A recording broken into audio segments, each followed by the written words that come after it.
Okay, so we're going to get started with the next talk. Please welcome John Stickle, and the name of his talk is Vulnerabilities in Modern Cryptography. Give him a warm welcome. Thank you. So it was my first presentation, super nervous, so sorry if my voice is stuttering. All right, so what's that? All right, thank you. Thanks. So yeah, today I'm going to talk about the vulnerabilities in modern day crypto and how to exploit them.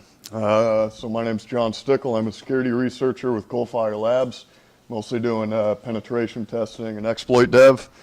So we're going to start today with an overview of some commonly seen vulnerabilities on pen tests such as Poodle, Heartbleed. Then we're going to get into some more technical attacks like stream cipher attacks, side channel attacks. And then we're going to move on to some developer flaws like Apple's go-to fail and some backdoors that people, for whatever reason, decided to put in crypto. Great, so we'll start off with saying that vulnerabilities and encryption are everywhere. They're just appearing seemingly every day for a lot of different reasons. A lot of people try to implement their own crypto. A lot of times there's programming mistakes, improper QA, which we'll see in a minute, and backdoors placed by different agencies or organizations. So let's jump right in here and we'll talk about Poodle. So Poodle was found in late 2014, I think it was. It's a man-in-the-middle style attack that allows for a TLS to SSL downgrade followed by a padding oracle attack, which is pretty cool. Pretty cool. The downgrade's not too cool, but padding oracle attack's pretty cool.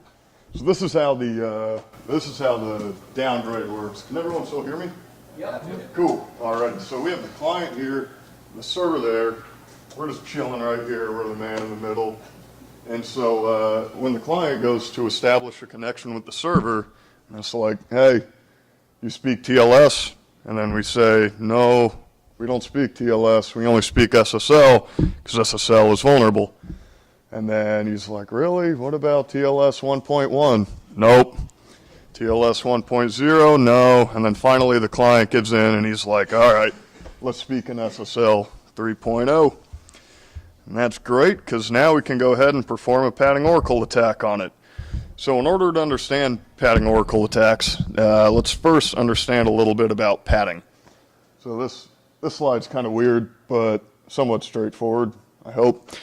So with stream cipher encryption, if we go to encrypt 1 byte of data, we get 1 byte of data out. 2 bytes of data, we get 2 bytes of data out.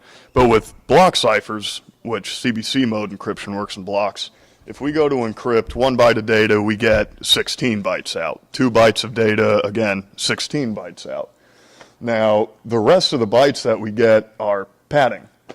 It's all, so the first example here, if I wanted to encrypt the character J, we'll go ahead and do that, and it's going to add 15 pads on there.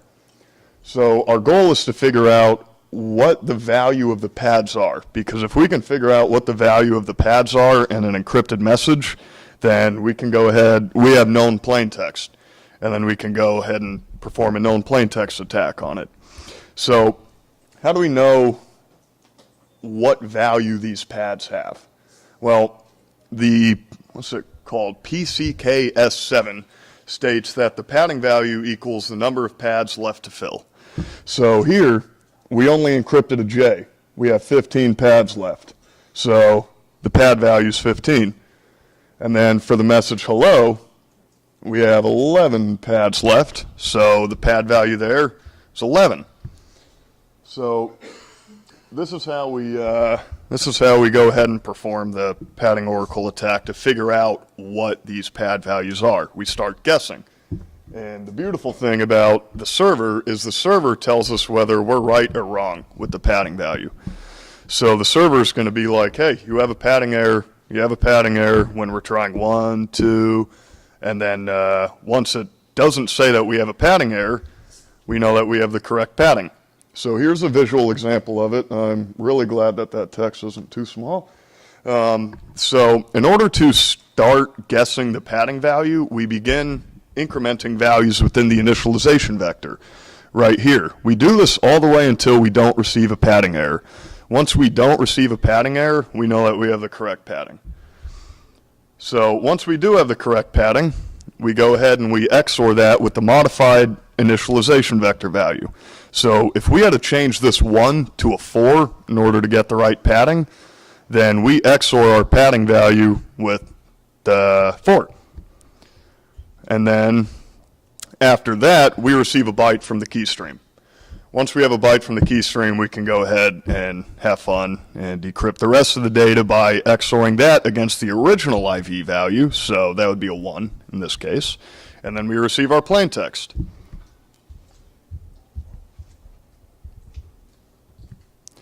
All right, so enough with block ciphers. Let's talk about stream ciphers and a common attack on them. So a stream cipher encrypts data, as we mentioned earlier, 1 bit at a time. And unlike block ciphers, which encrypt data in blocks. So also unlike block ciphers, the number of bytes in the plain text remains the same number of bytes in the cipher text, like we just mentioned, 1 byte in, 1 byte out. So as we can see here about how it works, the plain text is XORed against a key, and then you get your cipher text. This is a really simple example of it. It's not all of them. And then we're going to want to change that key. We want to change that key so that we don't get collisions, because if we get collisions, we can go ahead and perform a key reuse attack.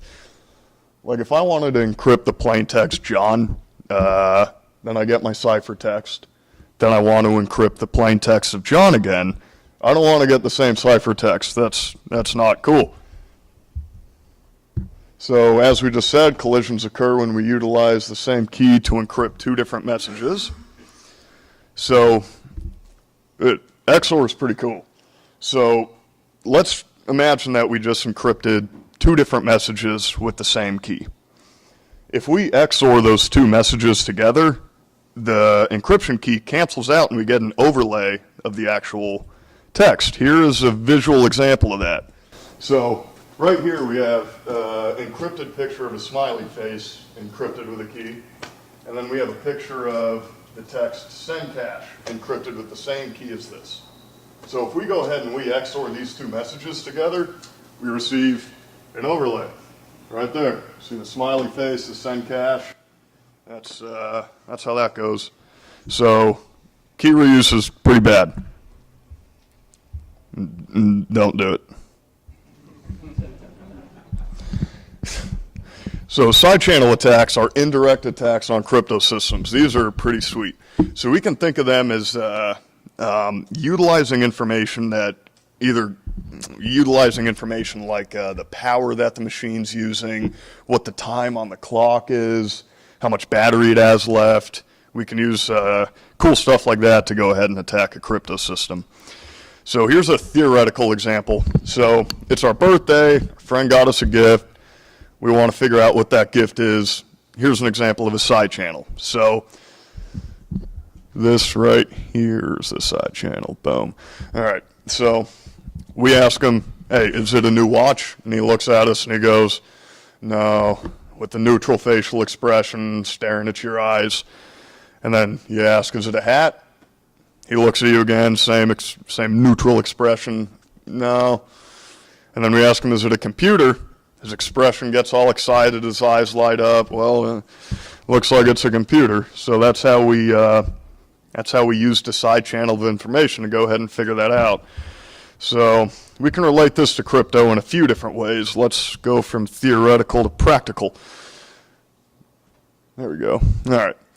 So where are we at? There we are. All right. So what this code right here does is takes 2 different strings, compares them, returns true if it's equal, false if they're not equal. So most programming languages design string comparisons in a way that compare each other character by character and then bail out as soon as there's a mismatch. So we're going to see that input string 2 is going to bail out a lot sooner than input string 1 because there's less matching characters. So the time that it takes for the application to bail out is now our side channel. We can use this to deduce information about the string. Like let's say it takes 2 seconds to return if these two strings match, and then 1 second to return if they don't. So just knowing this little bit of information from our side channel, we can change our input string 1 character at a time, measure the time it takes for the function to return, and essentially brute force the password. So always be aware of what your side channels are leaking, because they're chatty. All right, here's one that I think everyone here's got experience with. That's Heartbleed. Had to throw it in. So it was found in late 2014. It's a vulnerability within OpenSSL's Heartbeat extension. And basically when we send a malformed request to the server will respond with a bunch of good stuff. The keys to the kingdom, which private keys, certificate signatures, credentials, emails, weird stuff. So this is how a standard Heartbeat request works. Every now and then the client needs to reach out to the server and be like, hey, you still alive and kicking? And then the server's like, hey, yeah, I am. So the way that it does that is the client sends it a Heartbeat request, which has 2 parameters. It has the text of OK, and then the length of the text, 2 bytes. And then the server responds with OK, which is 2 bytes. This is how the exploit works. So there's no bounds checking on this length parameter at all. So we can say, hey, here's an OK, and it's 65,536 bytes. It'll return with that. It'll say, OK, and then it'll barf all over us. So that's pretty cool. It returns a bunch of great stuff, and a lot of people were affected by this attack, whether it was directly or indirectly. I mean, you know, simply using an online form, Heartbleed could have indirectly hit you. So the way that this relates to crypto is this isn't a flaw within the crypto itself at all. TLS can be flawless, but if it's not implemented properly, then you're done, son. So this is Apple's go-to fail. This is embarrassing. So this is another implementation-related failure in which certificates are always accepted. Just always accepted. It's bad.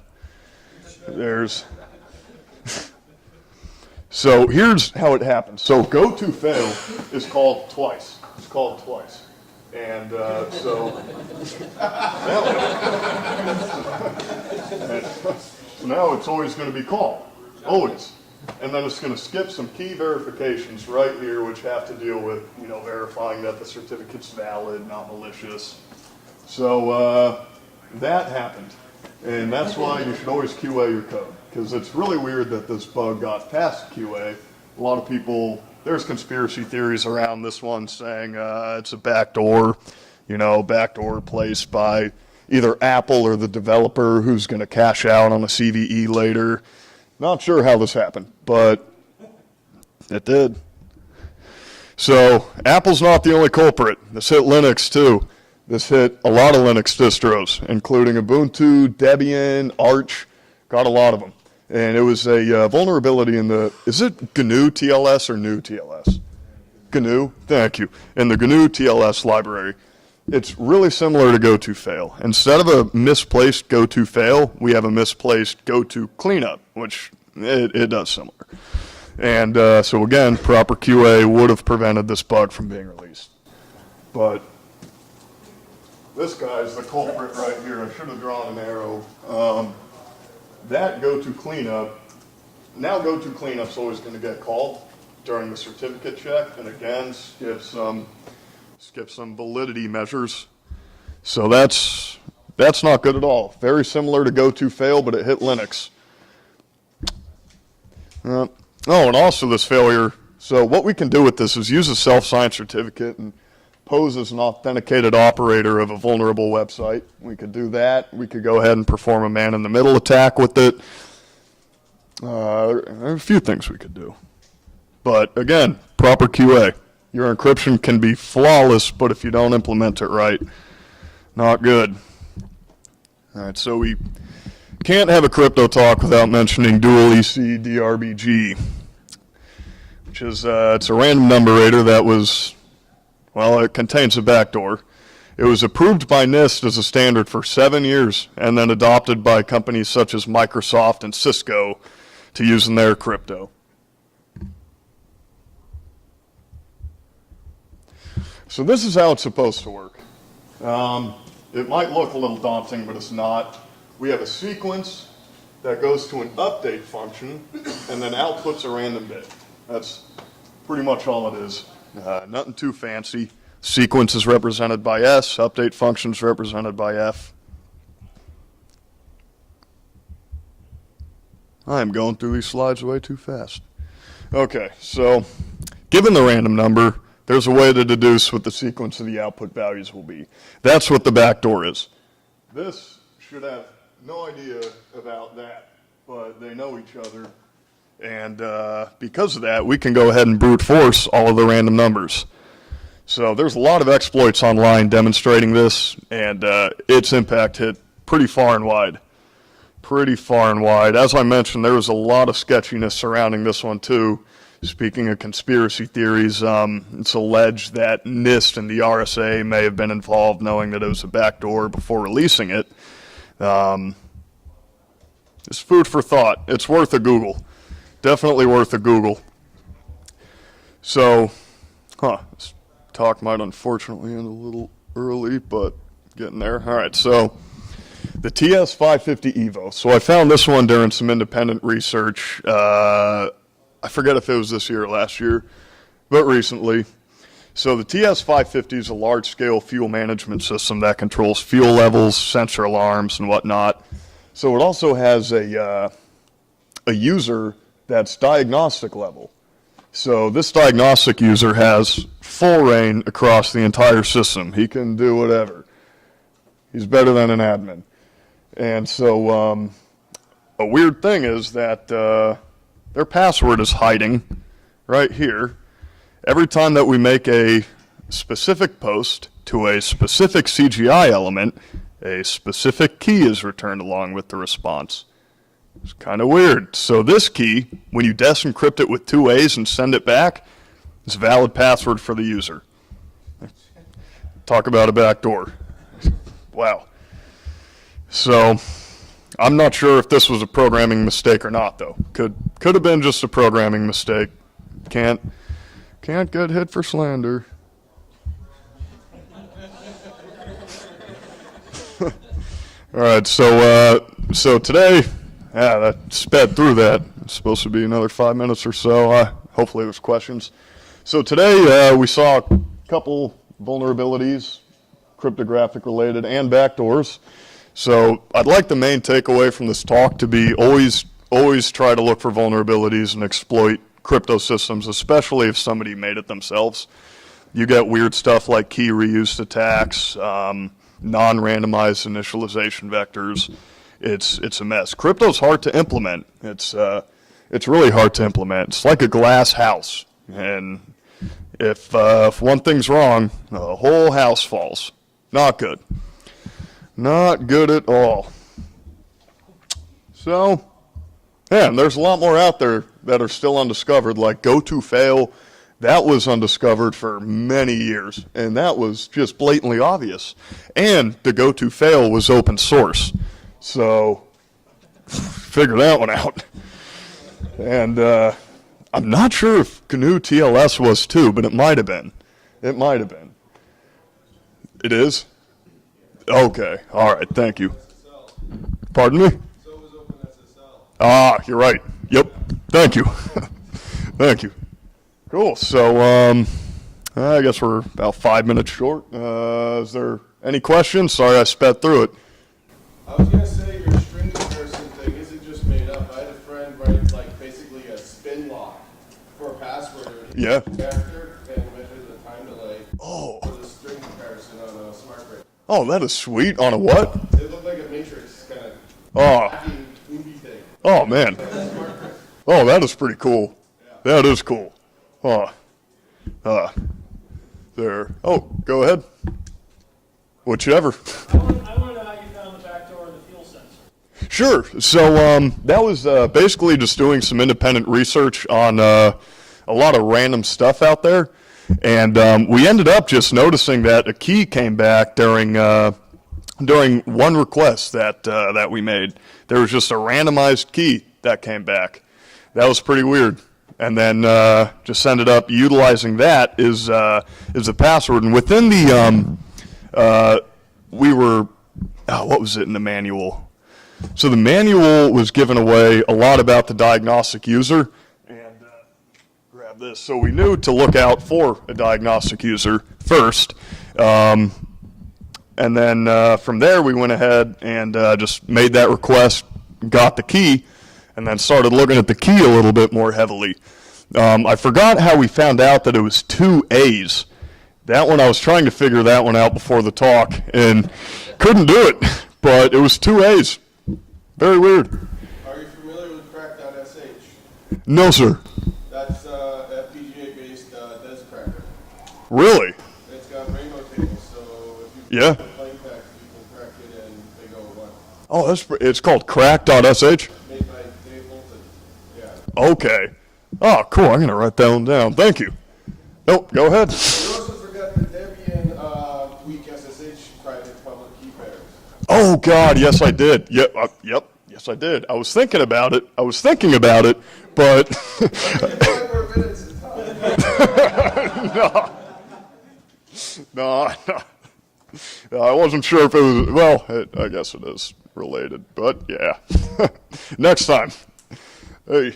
The random number generator issue that you saw, is that like a random number generator that's used in casinos and all over the You know, probably. Right, probably. I mean, yeah, because Microsoft implemented it, and Microsoft's just everywhere. So they might have, I mean, at a bowling alley that we were bowling at, we found a machine with Windows XP still running on it. It's just crazy, yeah. More importantly, is have those casino machines been fixed or not? Probably not. A list by any chance. A list? Oh, of all the crypto vulns? Oh, of the casinos? No. Nah, you know. Like 45 minutes from here, we can all take a road trip. Yeah, right. I'm down. Let's roll. For real. Cool. All righty, well, 23 minutes, not bad. All right. Cool. All right, well, thank you guys. Thank you.